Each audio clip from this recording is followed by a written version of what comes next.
그들이 예루살렘에 가까이 가서 감람산 벳바게에 이르렀을 때에 예수께서 두 제자를 보내시며 이르시되 너희 말로 가라. 그리하면 곧 메인 나귀와 나귀 새끼가 함께 있는 것을 보리니 풀어 내게로 끌고 오라. 만일 누가 무슨 말을 하거든 주가 쓰시겠다 하라. 그리하면 즉시 보내리라 하시니 이는 선지자를 통하여 하신 말씀을 이루려 하심이라 일렀으되 시온 딸에게 이르기를 내 왕이 내게 임하나니 그는 겸손하여 나귀 곧 멍에 매는 짐승의 새끼를 탔도다 하라 하였느니라. 제자들이 가서 예수께서 명하신 대로 하여 나귀와 나귀 새끼를 끌고 와서 자기들의 겉옷을 그 위에 얹음에 예수께서 그 위에 타시니 우리의 대다수는 그들의 겉옷을 길에 펴고 다른 이들은 나뭇가지를 베어 길에 펴고 앞에서 가고 뒤에서 따르는 무리가 소리 높여 이르되 호산나 다윗의 자손이여 찬송하리로다 주의 이름으로 오시는 이여 가장 높은 곳에서 호산나 하더라. 예수께서 예루살렘에 들어가시니 온 성이 소동하여 이르되 이는 누구냐 하거늘 함께 읽습니다. 무리가 이르되 갈릴리 나사렛에서 나온 선지자 예수라 하니라. 아멘. 아멘. 네, 우리 성도님들의 기도와 또 응원에 힘입어서 지난 한 주간 동안 성지순례를 잘 다녀왔습니다. 4박 6일 동안 빡빡한 일정이었지만은 그 땅을 밟으며 참 많은 감동을 받고 은혜를 받고 많은 것들을 생각할 수 있는 그런 좋은 시간이었습니다. 특별히 참 성경의 말씀들이 이게 먼 공중에 붕 뜬 이야기들이 아니고 분명한 역사 속에서 이루어진 사건이었다고 하는 것을 다시 한번 가슴 깊이 느끼는 그런 시간이었습니다. 이스라엘 땅 곳곳에 4,500여 년 전에 아브라함과 그 족장들의 삶의 흔적들이 거기 남아 있었습니다. 3,000여 년 전 다윗의 그 흔적도 거기서 볼 수가 있었고요. 2,000년 지났지만 예수님 다니시던 발자취도 느껴볼 수가 있었습니다. 물론 지나간 2,000여 년 동안에 수많은 역사가 그 위에 흘러가서 많은 것들이 변해 있었지만은 지금도 성경이 살아 숨쉬는 듯 아주 가깝게 느껴지는 그런 땅이었습니다.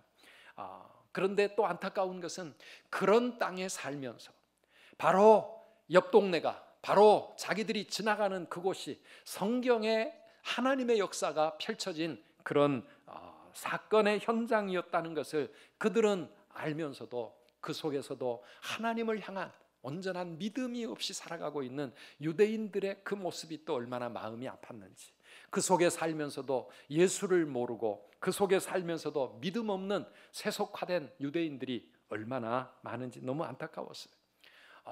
근데 우리 성도님들이 언젠가 생애 한 번 정도는 좀 모두가 그곳을 밟고 왔으면 좋겠다, 그런 생각을 하고 왔었습니다.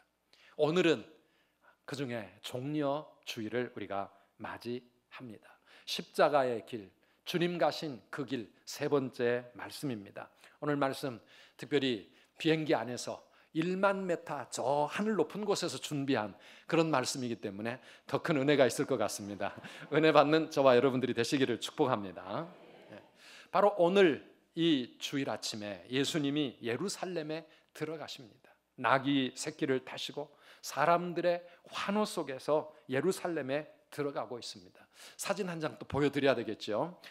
저 사진이 바로 감람산을 넘어 벳바게 마을을 거쳐서 예루살렘으로 향하는 그 길에서 바라보는 현재의 예루살렘의 모습입니다. 굉장히 우리나라 서울 이런 거하고는 전혀 다른 분위기죠. 주님이 직접 저 길을 통해서 예루살렘 성에 들어가셨겠구나 생각해 보면서 많은 감동을 받았습니다. 호산나를 외치며 그 주님을 맞이하던 그 사람들의 함성 소리가 들리는 듯 하지요. 그런데 그때에 예수님이 2000년 전 저 길을 가셔서 그 예루살렘에 들어가셨을 때 예수님을 맞이했던 그 사람들의 마음 속에 떠오르는 성경 구절이 있습니다. 그게 바로 스가랴 9장 9절 말씀이고요. 아까 오늘 예배를 시작하면서 우리 온 성도들이 함께 교동문에서 같이 읽었던 말씀입니다. 예수님이 이 땅에 오시기 500여 년 전 구약의 그 마지막 선지자였던 스가랴가 남긴 메시아 예언의 메시지였습니다. 그게 뭡니까? 우리 같이 읽어보실까요?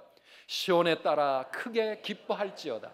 예루살렘에 따라 즐거이 부를지어다. 보라, 내 왕이 내게 임하시나니 그는 공의로우시며 구원을 베푸시며 겸손하여서 나귀를 타시나니 나귀의 작은 것 곧 나귀 새끼니라. 아멘. 이 세상에 오실 메시아에 대한 하나님의 예언의 말씀이었습니다. 유대인들은 어릴 때부터 하나님의 이 말씀을 많이 외우면서 살아갑니다.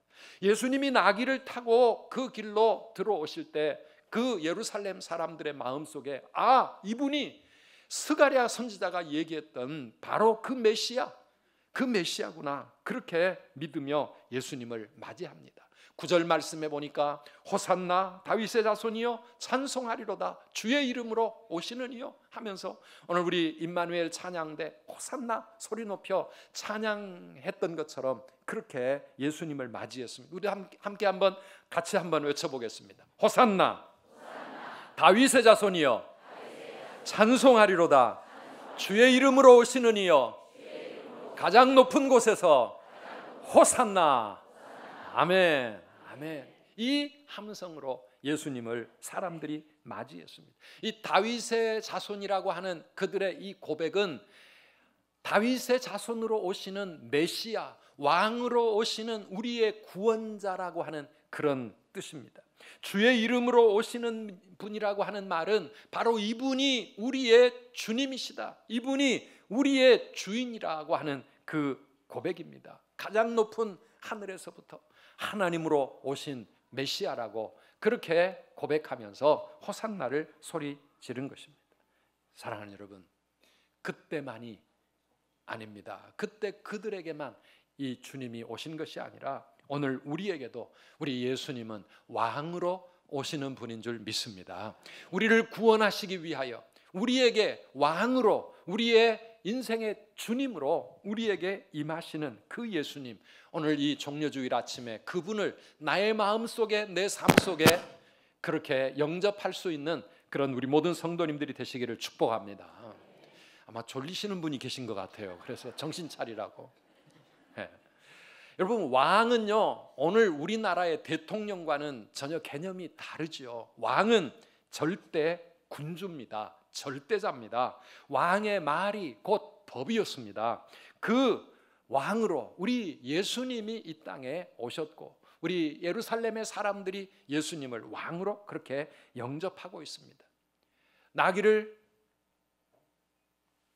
가지고 오는데 주가 쓰시겠다, 주님이 쓰시겠다, 이 말 한마디에 모든 사람들이 다 오케이, 순종하고 있습니다. 왜요?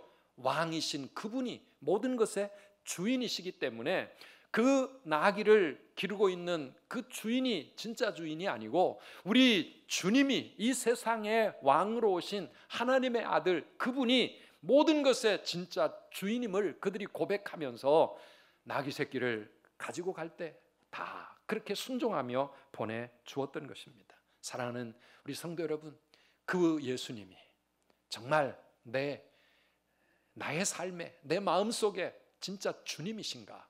한번 오늘 아침 곰곰이 자신을 돌아볼 필요가 있습니다. 예수 우리 왕이여 이곳에 오셔서 보좌로 주여 임하사 찬양을 받아주십시오. 우리가 예수님 앞에 예배하면서 그분이 나의 왕임을 입술로 고백하고 있는데 정말 예수님이 나의 왕이신가? 내 마음의 왕좌에 그분이 앉아 계시는가? 그래서 내 삶을 그분이 다스리고 계시는가? 마음의 왕좌에 누가 앉아 있습니까? 내가 앉아서 내가 왕 노릇하고 내 삶의 모든 것은 내가 알아서 다 내 삶을 내가 내 마음껏 살아가고 있다면 예수님을 왕으로 모신 사람이 아닐 것입니다. 그분이 나의 주님이시라면, 그분이 나의 주인이시라면, 그분이 내게 있는 모든 것의 주인이시라면 우리도 나귀를 기꺼이 드렸던 그 사람처럼 주가 쓰시겠다 할 때 우리의 모든 것을 주님께 드릴 수 있을 만큼 정말 그분이 나의 주님이신가? 오늘 우리 자신을 한번 살펴보시기 바랍니다. 오늘 이 종려주일 아침에 예루살렘 성에 들어오셨던 그 예수님이 오늘 또 내 삶에, 내 마음속에 나의 왕으로, 나의 주님으로 그렇게 들어오시기를 주의 이름으로 축원합니다. 근데 그분이 나귀를 타고 들어오십니다. 예수님은 나귀를 타신 왕입니다. 왜 그렇습니까? 오늘 5절 말씀해 보니까 그는 겸손하여 나귀 곧 멍에 매는 짐승의 새끼를 탔다고 그렇게 말씀하고 있습니다. 세상의 왕들은 이런 식으로 오지 않습니다. 세상의 왕들은 멋진 군마를 타고 올 것입니다. 왕의 위엄을 갖추고 예루살렘 성에 입성하려고 했을 것입니다. 그러나 예수님은 겸손하셔서 자기 마음대로 세상을 주물럭거리는 그런 세상의 폭군이 아니라 사람들을 섬기기 위해서 오신, 낮은 곳에 오신 그런 분이셨습니다. 마가복음 10장 45절에 보면 인자가 온 것은, 예수님이 땅에 오신 그 이유가 뭔가 다시 한번 같이 읽어보시겠습니까? 인자가 온 것은 섬김을 받으려 함이 아니라 도리어 섬기려 하고 자기 목숨을 많은 사람의 대속물로 주려 함이니라. 아멘. 그런 점에서 우리 예수님은 세상의 다른 어떤 왕과는 다른 분이시지 않겠습니까? 왕은 백성들이 자기를 섬겨주기를 바랍니다. 사람들에게 섬김받고 높임받고 모든 것 자기 뜻대로 하려고 하지만 우리 예수님은 섬기기 위해서 이 땅에 오셨습니다. 그렇게 생각하면 우리는 얼마나 행복한 백성인지, 모든 것을 가지시고 전능하신 그 왕이 자신의 권세와 능력을 가지고 백성들을 섬기고 있다고 하면 그 백성들이 얼마나 행복한 백성들입니까? 사랑하는 여러분, 예수님은 이 땅에 오셔서 우리에게 하나님이 어떤 분이신가를 보여주셨습니다. 하나님의 사랑을 깨우쳐 주시고 하나님의 뜻을 우리에게 가르쳐 주셨습니다. 천국에 가는 길이 무엇인지, 아니 이 세상에서도 참된 인생의 삶이 어떤 것인지를 우리에게 몸소 보여주시고 가르쳐 주셨습니다. 병든 자, 연약한 자 그 사랑으로 보살펴 주시고 고쳐 주시고 치유해 주시고 우리의 인생이 회복된 하나님의 자녀로 살아갈 수 있도록 그렇게 우리를 온전히 섬겨 주셨고, 그리고 마침내 그 섬김의 클라이막스는 십자가였습니다. 십자가 위에 자신의 생명을 내어 주셔서 자기 목숨을 많은 사람의 대속물로 주기 위하여 예수님이 이 땅에 오셨다고 말씀합니다. 이 대속물이 뭡니까? 대속물은 다른 사람을 대신하여 속죄의 양으로 죽임당하는 것을 의미하고 있습니다. 우리를 위한, 우리의 죄를 대신 지시고 내가 죽어야 할 그 자리에 내가 고통당해야 될 그 고통을 대신 당하고 대신 피 흘려 죽임당하시는 그 어린 양, 속죄양 되신 예수님. 사랑하는 성도 여러분, 오늘 그 일을 위해서 이 땅에 오셨을 뿐만 아니라 지금 예루살렘으로 그 일을 감당하기 위하여 들어가고 계시는 것입니다. 오늘 아침 나를 위해 이 땅에 오셨고 나를 위해 나귀를 타고 죽음의 길, 십자가의 길을 가시는 그 주님이 나의 주님이신 것을, 그 사랑과 그 은혜를 가슴 깊이 깨닫는 우리 모든 성도님들 되시기를 축복합니다. 나귀는 평화를 상징하는 동물입니다. 주님은 총칼로 통치하는 그런 왕이 아니라 사랑과 평화의 왕으로 이 땅에 오셨다는 것입니다. 창조주 하나님을 반역하고 떠나 원수가 된 우리 인생들을 향하여 우리 하나님께서 예수님의 십자가를 통해 사랑의 손길을 내미시면서 우리 인간에게 평화를 선언하셨습니다. 우리의 죄 때문에 우리는 하나님과 반역자가 되었고 하나님의 무서운 심판과 형벌과 지옥 고통을 당할 수밖에 없는 그런 우리 인간이지만 하나님 편에서 우리에게 평화의 손을 십자가에서 내밀어 주신 것입니다. 이사야 53장 5절 말씀 보니까 그가 징계를 받음으로 우리는 뭘 누려요? 평화를 누리고, 그가 징계를 받음으로 우리는 평화를 누리고, 그가 채찍에 맞음으로 우리는 나음을 받았도다. 우리 주님이 그 고통과 십자가의 그 징계를 당하심으로 우리에게 평화가 주어졌다. 어떤 평화입니까? 하나님과의 평화가 먼저이죠. 하나님과의 평화, 하나님의 원수가 되었던 죄인된 우리에게 하나님은 평화의 다리를 십자가로 놓아 주신 것입니다. 여러분, 북미 회담이 왜 안 됩니까? 남북 관계가 왜 이렇게 어렵습니까? 한쪽이 핵무기 가지고 있으니까, 서로를 믿을 수가 없으니까, 조건이 서로 충족이 안 되니까, 서로 평화의 손을 잡을 수가 없는 것 아니겠습니까? 그런데 우리 하나님께서 먼저 무조건적으로 우리의 모든 죄와 허물을 다 용서해 주심으로 하나님과 우리 사이의 장벽을 하나님이 먼저 다 해결해 주시고 우리에게 사랑의 손으로, 평화의 손으로 우리를 향하여 손을 내밀고 있습니다. 그게 바로 예수님의 십자가라고 하는 것입니다. 오늘 우리가 할 일은 뭡니까? 그냥 그 하나님의 그 사랑의 손길을 나의 손으로 붙잡고 하나님이 주시는 그 평화, 하나님이 주시는 그 용서, 하나님이 주시는 그 사랑 내가 마음으로 받아들일 때, 그럴 때 우리 하나님과 우리 사이에 평화가 이루어지는 줄 믿습니다. 그게 바로 믿음인 것이죠. 우리가 하나님과의 관계가 회복되어지기 위해서 무슨 위대한 일을 해야 되고 무슨 많은 착한 일을 해야 그 일이 이루어진다면 우리는 아무도 그 하나님과 평화를 누릴 수가 없을 겁니다. 그러나 예수님이 모든 일을 다 이루셨고 우리가 그저 믿음으로 그 하나님의 내밀어 주신 그 손 붙잡으면 우리에게 구원이 임하고 우리에게 하나님의 사랑과 축복이 임하고 하나님과 우리 사이에 진정한 평화가 이루어지는 줄 믿으시기를 바랍니다. 그러면 되는 거죠. 그런데 이번에 이스라엘에 가서 제가 참 느껴본 것이, 야, 이 나라 아주 위험한 나라구나. 어떤 분들이 성지순례 간다니까 그 이스라엘 괜찮을까요? 계속 뉴스에 뭐 테러 일어나고 전쟁 일어나고 그러는데 괜찮을까? 역시 그 땅은 유대인과 팔레스타인 사람들이 아주 위험하게 공존하고 있었습니다. 한 나라를 이루고 있지만은 평화가 없어요. 유대인 차량과 팔레스타인 사람들의 차량, 그 차량 번호판이 색깔이 달라요. 그래서 유대인 차량이 팔레스타인 거주 지역에 들어갈 수가 없고 팔레스타인 차량이 유대인 거주 지역을 넘어올 수도 없는, 곳곳에, 도시 곳곳에 무장한 군인들이 서 있어요. 기관단총까지 들고 그렇게 서 있는 살벌한 땅이었습니다. 예수님이 태어나신 베들레헴에 갔더니 그 베들레헴 시가지 한가운데 아예 사람이 넘어갈 수 없는, 우리 사람의 한 3배쯤 되는 높은 장벽으로 갈라져 있었어요. 그래서 이곳에서 저쪽으로 가려면은 검색대를 통과해야 해요. 아무도 함부로 갈 수 없는 그런 분단된 지역이었습니다. 사진 하나 보여드릴까요? 저 사진은 통곡의 벽이라고 알려져 있는 예루살렘 서쪽 벽입니다. 저 위에 보이는 그 황금빛 그 돔은 사실은 이슬람 사원입니다.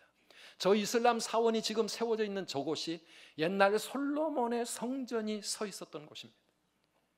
아브라함이 이삭을 모리아산에 바쳤던 그곳에, 솔로몬 성전을 지어놓았던 그곳에 지금은 이슬람 사원이 서 있습니다.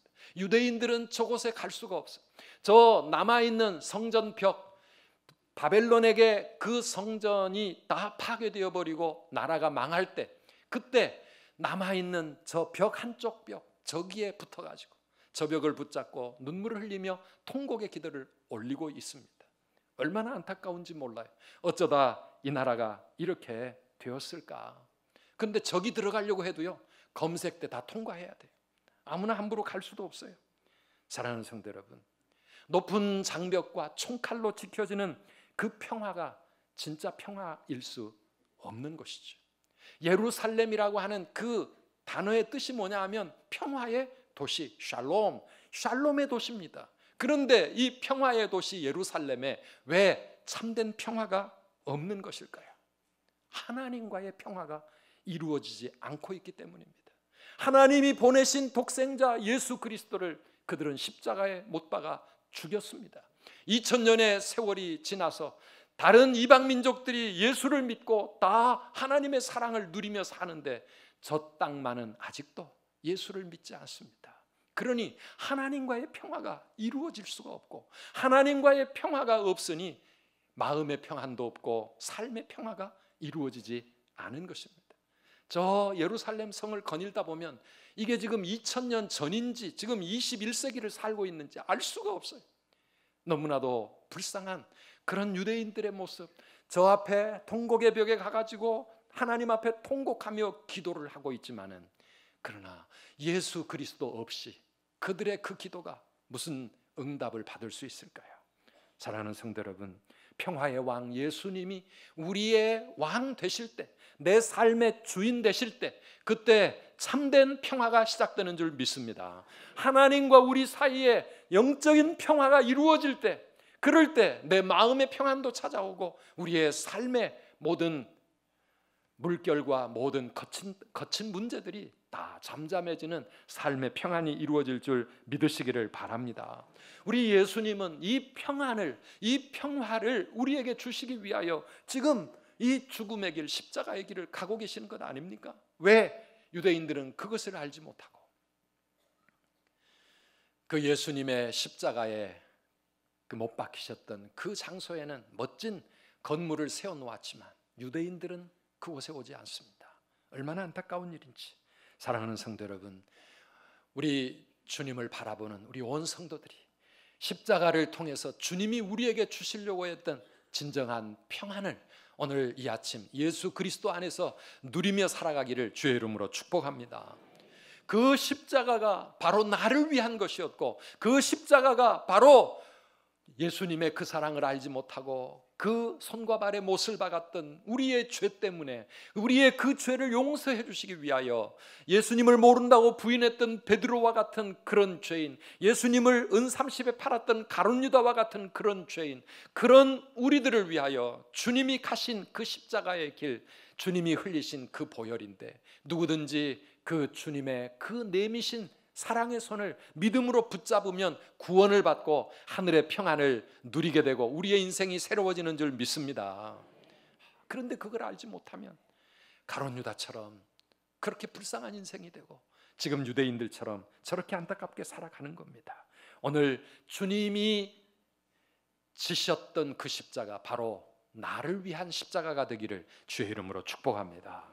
어떻게 그 예수님을 내가 맞이할 것인가? 그 예수님을 내가 어떻게 할 것인가? 이게 문제인 것이죠.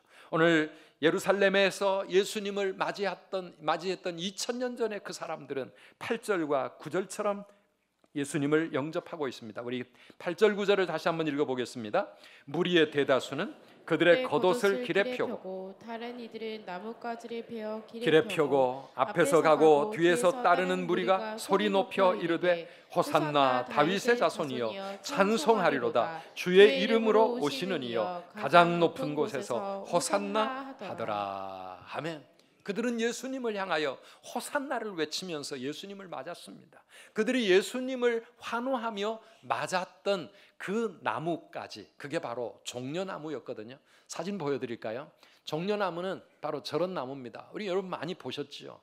저렇게 땅에 붙어있는 나무도 있고요, 그 옆에 보면 저기서 열리는 열매가 대추야자라고 아마 우리나라에서도 찾아볼 수 있을 거예요. 저게 요즘 만병통치약처럼 뭐에도 좋고 건강에 좋다 그래가지고요, 이스라엘 곳곳에 대추야자를 농장으로 아주 크게 만들어 세우기도 했습니다. 저 나무가, 키가 큰 나무는요, 다른 사진 한번 볼까요? 저렇게 사람 키의 몇 배가 될 만큼 커집니다. 그래서 저런 농장이 곳곳에 많이 있었습니다. 저 가지를 꺾어서, 저 종려나무 가지는요, 아름다움과 영광을 상징한다 그래요. 예수님을 저 가지를 흔들며, 혹은 그 가지를 예수님 가시는 그 길바닥에 카펫처럼 깔고 자기의 겉옷을 벗어가지고 왕으로 오셨으니까 그 왕을 맞이하기 위하여 그렇게 그 카펫을 만들면서 호산나 호산나 외쳤던 것입니다. 이 호산나라고 하는 이 말은 문자적으로는 구원하소서, 우리를 구원하소서, 그런 의미가 들어있는데요, 사실은 여기서 만세 만세 그렇게 환호성처럼 부르는 거죠. 예수님을 향하여 우리의 왕으로 오신 예수님 만세, 나의 주님으로 오신 예수님 만세, 가장 높은 곳에서 오신 예수님 만세, 그렇게 예수님을 향하여 환호성을 외치고 있습니다. 다윗의 자손이여, 우리의 왕이요 주의 이름으로 오시는 분이요. 그러면서 그들은 예수님을 맞이했습니다. 온 예루살렘이 다 예수님을 다윗의 자손, 메시아, 왕, 나의 주님으로 그렇게 영접하는 듯한 그런 분위기였습니다. 그런데요, 그게 그냥 말뿐이었습니다. 그때뿐이었습니다. 그렇게 외치던 그 예루살렘 사람들, 며칠이 못 가서 예수님을 향하여 십자가에 못 박아 죽이라고 그렇게 예수님을 향하여 등을 돌리고 예수님을 오히려 미워하고 예수님을 십자가에 못 박았습니다. 그게 바로 이번 주간입니다. 이번 주 금요일에 예수님은 십자가 위에서 죽으십니다. 그들이 왜 그렇게 되었을까? 예수님이 메시아인 줄 알고 예수님을 그렇게 영접했던 그들이 예수님께 왕이라고 고백하면서 자기들의 옷을 깔아드리면서 예수님이 자신의 왕 되기를 바랬던 그들이 왜 그들로부터 배척을 당하게 됩니까? 예수님이 자기들이 원했던 왕이 아니었기 때문입니다. 그들은 생각했습니다. 이분이 우리의 왕 되시면 이제 이 예루살렘에 들어오셔서 모든 로마의 군사들을 다 몰아내시고 예루살렘을 다시 자유롭게 하시고 해방시켜 주시고 제발 지긋지긋한 이 로마의 통치로부터 우리를 구원해 주시리라, 그런 왕으로 그들은 예수님을 영접했습니다. 말씀 한마디면 돌멩이를 가지고라도 떡을 만드실 수 있고 보리떡 5개와 물고기 2마리로 수천 명을 먹일 수 있는 그런 분이 우리의 왕 되어주시면 우리의 인생은 이제는 다 해결되었다. 아마 예수님을 그렇게 기대했을 것입니다. 그런데 자신들의 기대와는 달리 예수님은 제사장들에게 체포되고 채찍에 맞아 피투성이가 되고 그리고 아무 힘도 쓰지 못한 채 로마 총독 앞에 서게 되었을 때 그들은 예수님을 향하여 저거는 우리가 원했던 메시아가 아니라고, 우리가 원하는 왕이 아니라고, 저런 사람은 오히려 십자가에 못 박아 죽여야 된다고 그렇게 예수님을 향하여 조롱하고 손가락질 했던 것입니다. 그들이 원했던 왕은 나귀를 타는 그런 겸손의 왕, 평화의 왕이 아니었습니다. 그들이 원했던 것, 자신들의 삶의 문제들 이런 거 해결해 줄 그 메시아를 그들은 기다리고 원했던 것입니다. 사랑하는 여러분, 그분이 우리의 왕이시라면 누가 누구의 뜻을 따라야 하겠습니까? 우리가 왕이신 그분의 뜻을 따라야 되고 우리가 주인 되신 그분의 모든 말씀에 순종해야 될 텐데 예루살렘 주민들은 오히려 내가 원하는 것, 우리가 원하는 것을 왜 당신이 못 해주느냐고, 그들이 믿고 싶었던 예수님은 요술램프를 문지르면 나오는 지니와 같은, 그래서 무엇이든지 내 소원을 말하면 내 소원대로 모든 것을 이루어주는 그런 메시아를 그들은 생각했던 것이지요. 사랑하는 성도 여러분, 오늘 나는 어떤 예수님을 원하고 있습니까? 혹시 우리도 2000년 전 그들처럼 나의 말대로, 내 뜻대로, 내가 원하는 대로, 내가 기도하는 대로 내 소원 다 이루어줄 그런 메시아, 그런 예수님을 찾고 있지 않습니까? 정말 예수님의 뜻과 그분이 가시는 길과 그분이 원하시는 그분의 마음, 여기에 우리는 얼마나 관심을 가지고 있는지 예수님이 경고하신 말씀이 있습니다. 마태복음 7장 21절입니다. 지난 주간에 우리 제자 훈련을 받으면서 제자반 성도님들과 함께 나누었는데요. 같이 한번 읽어보실까요? 나더러 주여 주여 하는 자마다 다 천국에 들어갈 것이 아니요 다만 하늘에 계신 내 아버지의 뜻대로 행하는 자라야 들어가리라. 아멘. 나에게 주여 주여 입술로 그렇게 고백한다고 다 천국 가는 게 아니다. 진짜 천국에 갈 수 있는 사람은 하늘에 계신 내 아버지의 뜻대로 행하는 사람이다. 정말 왕 되신 그분 뜻대로, 주인이라고 고백하는 그 뜻대로 살아가는 사람, 그 사람이 천국에 갈 수 있는 사람이라. 그래서 종려주일은 사실은 매우 슬픈 날입니다. 사람들은 호산나를 부르며 예수님을 영접했지만은 예수님 가시는 십자가의 길은 그들은 거부했던 날이었습니다. 며칠 후 그들의 손에 못 박히실 것을 아셨던 우리 주님의 마음이 자신을 향하여 호산나 종려가지를 흔들며 영접하는 그들을 바라보는 예수님의 마음이 얼마나 슬프셨을까, 얼마나 씁쓸하셨을까. 사랑하는 성도 여러분, 오늘 우리는 나귀를 타고 십자가의 길을 가시는 그 주님을 어떻게 맞이할 것입니까? 그분이 정말 나의 왕이요 나의 주님이시라면 입으로만 주여 주여 그렇게 하지 말고 우리 주님의 뜻에 나를 복종시키고 주님이 나의 왕이시니 내가 주님 뜻을 따르겠습니다. 주님 가신 그 길, 십자가의 길이라도 좁은 문 좁은 길, 그 길을 다시 나도 주님과 함께 가겠습니다. 이런 마음가짐으로 우리 주님 앞에 나아가는 우리 모든 성도님들이 되시기를 축복합니다. 오늘부터 우리 도시어부 전도 운동 시작합니다. 왜 이런 거 합니까? 주님을 향하여 호산나 호산나 부르고 끝나는 것이 아니라 주님이 원하시는 주님의 뜻대로 우리가 순종하며 나아가기 위하여 이 땅에 죽어가는 그 영혼들을 위해 주님은 십자가에 못 박혀 죽으셨는데 그 주님의 사랑을 우리가 한 영혼에게라도 전하면서 그 주님 뜻을 행하기 위하여 우리가 이 운동합니다. 사랑하는 성도 여러분, 우리 모든 성도들이 함께 주님의 그 마음을 가슴에 품고 사람 낚는 어부, 우리 인천의 도시어부로 그렇게 살아갈 수 있기를 축복합니다. 저 도시어부라는 게 무슨 아마 어디 텔레비전 예능 프로그램인가 봐요. 한 번도 보지를 못했는데 뭔 내용인지는 모르지만 어쨌든 타이틀이 너무 좋아서 우리 이번 전도 운동의 주제로 그렇게 정했습니다.